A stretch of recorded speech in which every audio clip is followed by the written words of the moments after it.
And 3, 2, 1, and we're live. What is that like to move the dialogue in that direction where people are likely happy in their place of that Anger. that person's the worst, Yes. I'm the best, haha, I'm gonna beat them. What is it like to go against somebody who is the hypothetical victor, the person who is probably the better suitor for the child in a lot of circumstances, to move them away from, okay, you're right, you are the better parent for in this moment, but you can't keep calling so and so these horrible names.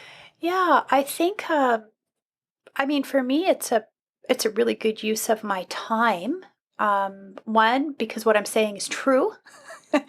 And they're actually spending really good money to try and have a better life. And hating spending all your time in that hate, and I know it because I've been there, it actually doesn't give you a better life. It's really toxic. It makes you sick. I think emotionally it just weighs you down. But here's the reality. So few of us are taught how to be married well. I certainly didn't have great role models for that. And then none of us are taught how to be separated well. So where do you learn that? Surprisingly, from your family lawyers and your therapists. And listen to the judges. They often have really wise things to say about the conflict because they've seen thousands of them and they really don't want that for your family.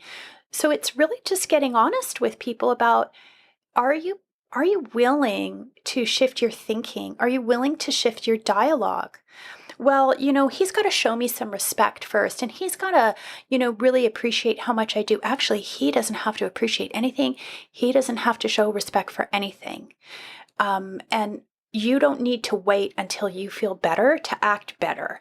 And perhaps if you change your dialogue, you will find over time that things will get better. Not always.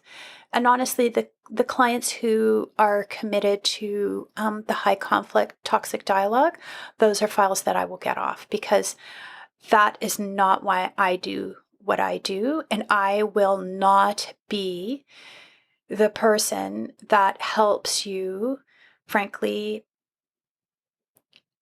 shit all over your ex all the way to the end of a trial and keep on going and be like, well, I didn't know that he said all these bad things to little Johnny, or I didn't know that she was saying these things. I'm not a client's moral compass, but I have my own moral compass for me. And I'm comfortable that if someone is committed to their toxic dialogue and they're involving their kids in it, I'm out. The good news is most people aren't committed to that. They just didn't know that they could shift it or have a framework. So often just working with them on that and having them go and see a therapist that can support them in that. A lot of separated couples go to communication counseling, which is great.